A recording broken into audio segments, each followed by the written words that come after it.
Bismillahirrahmanirrahim. Jangan lupa subscribe ya.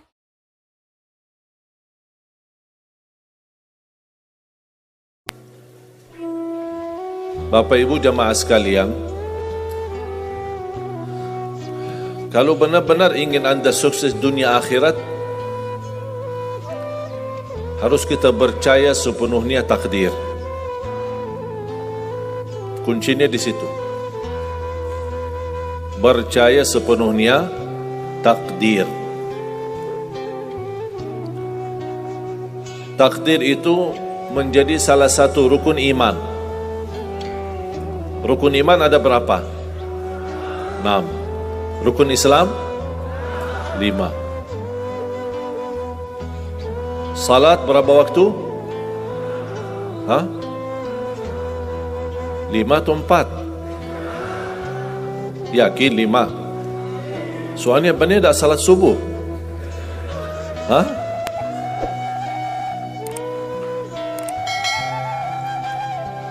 Takdir itu menjadi salah satu rukun iman. Tapi banyak di antara kita yang belum percaya sepenuhnya soal takdir. Dan kita sifat manusia, mohon maaf, suka tidak adil. Contoh, kalau Allah berikan karunia, nikmat, pertama kita lupa bersyukur. Yang kedua, kita tidak pernah berkata sama Allah, ya Allah, kenapa aku dapat nikmat ini? Tapi sebaliknya, kalau kita diuji oleh Allah, kita kurang sabar dan kita bertanya sama Allah, ya Allah, kenapa saya diuji? Faham tak? Kalau kita dapat nikmat, ada enggak orang-orang yang lulus misal ujian, dia berkata, ya Allah, kenapa saya lulus ujian? Tak pernah. Tapi kalau dia tidak lulus, dia bilang apa? Ya Allah, kenapa saya tidak lulus? Ketika ditimpa musibah, dia selalu merasa nyesal atau merasa sakit hati, tersinggung. Berkata sama Allah, kenapa saya diuji padahal saya orang baik? Saya jaga salat, saya berusaha mendekat sama Allah, tapi saya merasa bertambah berat ujiannya. Tapi sebaliknya, ketika diberikan nikmat, dia tidak pernah menyebutkan, ya Allah, kenapa saya mendapatkan nikmat ini? Kayaknya si fulan lebih fantas mendapatkan nikmat. Itu tanda manusia tidak adil, tidak bersikap adil. Makanya subhanallah, semakin anda mantap imannya terhadap takdir, semakin hidupmu jadi nikmat. Saya kasih contoh.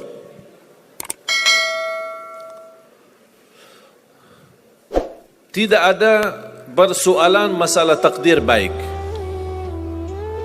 Itu bukan masalah bagi kita. Justru kita bertambah senang kalau kita mendapatkan takdir yang baik. Tapi yang menjadi persoalan bermasalah bagi kita adalah takdir buruk. Ketika ditimpa musibah, ketika ada ujian, ada sakit, kesulitan, penghasilan yang tidak mencukupi, dan banyak masalah keluarga, masalah rezeki, masalah sama majikan, masalah di kerjaan, itu yang membuat banyak beban fikiran.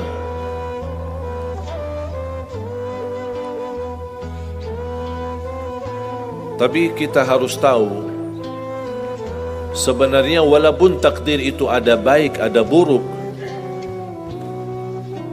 kenyataannya buruk, nampaknya buruk, tapi hakikatnya baik. Hakikatnya baik. Tapi kapan kita bisa tahu takdir yang buruk ini bisa menjadi baik bagi kita? Belum tentu sesaat terjadi ujian itu. Bisa jadi belakangan, bahkan bisa menjadi sekian lama baru kita tahu dan sadar ternyata takdir itu baik bagi kita.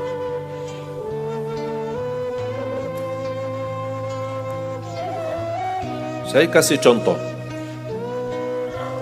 melalui cerita. Saya buatkan satu cerita ingin memberikan pesan kepada orang muslim, orang beriman, betapa besar karunia Allah dan pertolongan Allah melalui takdir. Ada seorang berdoa, dan saya yakin anda semua berdoa. Setiap berkesempatan, setiap salat, setiap sujud atau tahajud, duha, pasti anda semua berdoa. Ada yang diinginkan, ada yang hajat-hajat yang belum terkabul, belum tercapai. Bertemu orang salih, bertemu ulama, bertemu habib, minta didoakan, tolong doakan, semoga lancar urusan saya, semoga dapat jodoh, semoga insya Allah dapat keturunan, semoga hasil dan rezeki yang saya dapatkan menjadi berkah dan bermanfaat bagi saya dan keluarga. Ada orang berdoa kepada Allah Subhanahu wa taala. Mohon jamaah sekalian dengar cerita ini baik-baik, karena ada pesan hikmah yang kita bisa ambil.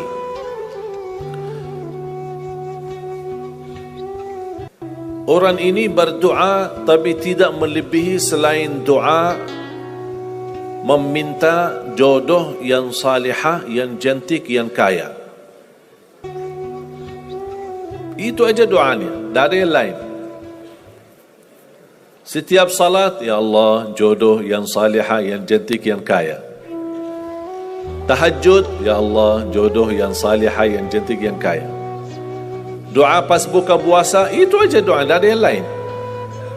Tak minta ampun, tidak minta rahmat, tidak minta karunia, tidak minta keselamatan. Butuh banget ini jodohnya. Dapat rezeki sedikit, dapat kemudahan berangkat haji. Selama dia berhaji, selama dia tawaf 7 kali, itu aja doanya. Ya Allah, jodoh yang salihah, yang cantik, yang kaya. Safa Marwah sa'i, ya Allah, jodoh yang salihah, yang cantik, yang kaya. Tak ada yang lain. Ketika satu malam dia sudah di tengah air, berjalan malam hari santai-santai di kampung sambil membayangkan jodohnya, menghayal bagaimana cantiknya. Pas di dalam perjalanan dikejar anjing. Dia lari, dan justru anjing semakin lari semakin dikejar. Makanya kalau ketemu anjing jangan lari. Akhirnya anjing berhasil gigit kakinya, berdarah. Datang mobil ambulan, dibawa ke rumah sakit. Di dalam mobil ambulan dia merasa menghadapi ujian, dan dia berkata, ya Allah, selama ini saya berdoa minta jodoh yang salihah, yang cantik, yang kaya, masa dikirimkan anjing? Dia belum tahu ada apa. Dan ini yang sering kita lakukan, terlalu cepat respon dan berkata yang tidak baik ketika kita diuji oleh Allah, sedangkan kita belum tahu apa yang akan terjadi sesudah itu. Ambulan dibawa ke rumah sakit, dan subhanallah, dirawat di rumah sakit seorang dokter yang cantik, yang salihah, yang kaya, jadi jodohnya. Ada hikmah enggak digigit anjing? Buruk enggak kejadian itu? Buruk, digigit anjing pasti buruk. Tapi ternyata di dalam keburukan Allah menyediakan sesuatu kebahagiaan, sesuatu kebaikan, tapi kita belum tahu. Ternyata Allah sudah kabulkan doanya. Allah sudah kabul. Cuman kadang-kadang proses menabulkan doa itu ada di antara doa kita yang memang prosesnya lewat takdir buruk. Allah sudah kabul. Kata Allah, aku sudah kasih, tapi tunggu. Seperti ini orang, doanya terus, ya Allah jodoh yang salih, yang cantik, yang kaya, jodoh yang salih, yang cantik, yang kaya. Allah sudah kabulkan doanya, tapi jodohnya ada di rumah sakit. Berarti harus sakit dulu. Gimana cara sakit dulu? Allah punya bermacam cara, berbagai macam cara. Bisa sakit, tiba-tiba sakit, bisa apa saja alasannya. Di antaranya tentara Allah yang ada di bumi, semua yang bernyawa makhluk Allah patuh dan taat kepada Allah Subhanahu wa taala. Di antaranya anjing. Allah perintahkan gigit si fulan biar ketemu jodohnya di rumah sakit. Jalanin tugas. Memang kita menyesal ketika terjadi kecelakaan, tapi kita tidak tahu apa hikmah di belakang kecelakaan itu. Dan sering saya bilang sama jamaah, mudah-mudahan Allah kabulkan semua hajat-hajatmu. Walaupun digigit, mau enggak digigit anjing dulu?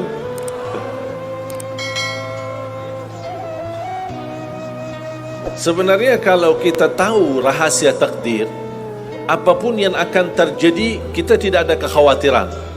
Karena kita tahu sesudah ujian ini pasti ada sesuatu kebaikan. Dan yakini Bapak Ibu, Allah Subhanahu wa taala Maha baik.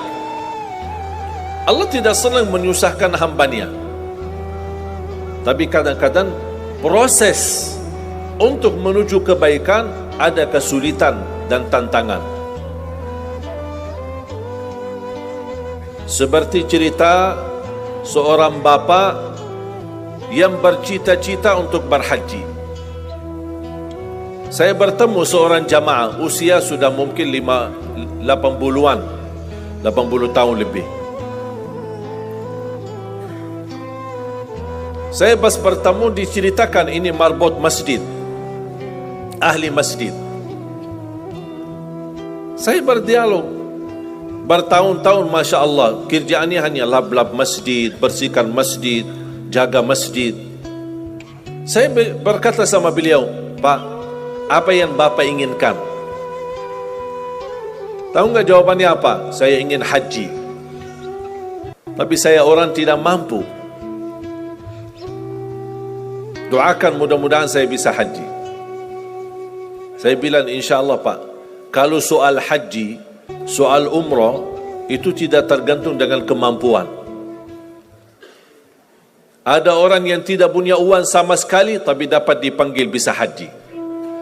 Karena haji dan umrah itu hadiah dan panggilan Allah Subhanahu wa taala bagi hambanya. Bahkan justru ada orang yang banyak hartanya tapi tidak tertutup hatinya untuk ke tanah suci.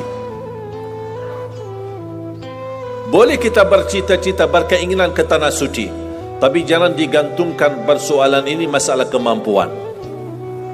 Nanti kalau saya ada uang, saya mau haji dan umrah. Belum tentu saat sudah ada uang, belum tentu haji dan umrah. Kalau belum dipanggil oleh Allah Subhanahu wa taala. Saya berkata sama beliau, Bapak kalau sudah saatnya dipanggil oleh Allah, pasti Bapak akan berhaji. Tiba-tiba saya menerima telefon dari anak beliau. Habis saya ketemu kira-kira beberapa bulan, saya terima telefon menyampaikan bapaknya kecelakaan.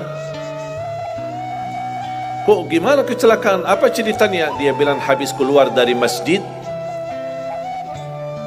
pulang malam hari, nampaknya ada mobil, pas ayahnya lagi seberang jalan, ada mobil tidak memperhatikan, kemudian tabrak.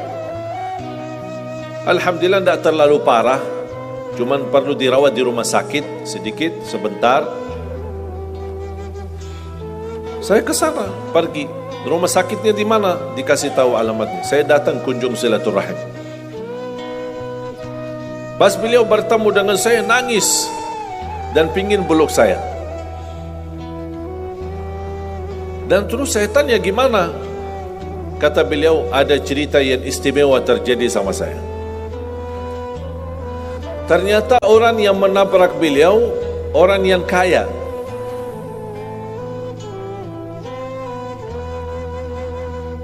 Habis itu orang yang kaya minta maaf sama si bapa ini. Mohon maaf Pak Haji, mohon maaf Pak Haji. Beliau tambah nangis. Orang kaya bingung, ya kenapa saya setiap mohon maaf malah nangis dia. Ditanya kenapa Pak nangis, sakit? Tidak, karena Bapak dari tadi bilang Pak Haji, sedangkan saya belum haji. Tertutup hati orang yang kaya, yang dia sediakan biaya haji dan bisa berangkat. Dan kata beliau, betul apa yang disampaikan ketika pertama kali bertemu. Kalau sudah saatnya dipanggil oleh Allah, pasti bisa ke tanah suci. Walaupun ditabrak mobil. Berarti intinya apa? Apa yang saya ingin sampaikan, jangan ada yang merasa menolong atau merasa sakit hati atau merasa tersinggung ketika menghadapi ujian. Merasa belum terkabul keinginannya, Allah sudah kabulkan. InsyaAllah tidak ada di antara kita yang ditolak doanya. Cuman kita mohon maaf kadang-kadang buru-buru, ingin selalu semuanya cepat. Kadang-kadang kalau terlalu cepat apa yang kita inginkan kita dapat, itu bahaya juga. Dan Allah ingatkan, kalau manusia, Allah tidak sulit menjadikan manusia semuanya kaya. Kalau sekarang saya bertanya, mau enggak semuanya jadi orang kaya? Pasti mau, siapa yang tidak mau? Coba bayangkan, kira-kira sulitlah bagi Allah menjadikan semua manusia di bumi kaya raya? Sulit tidak?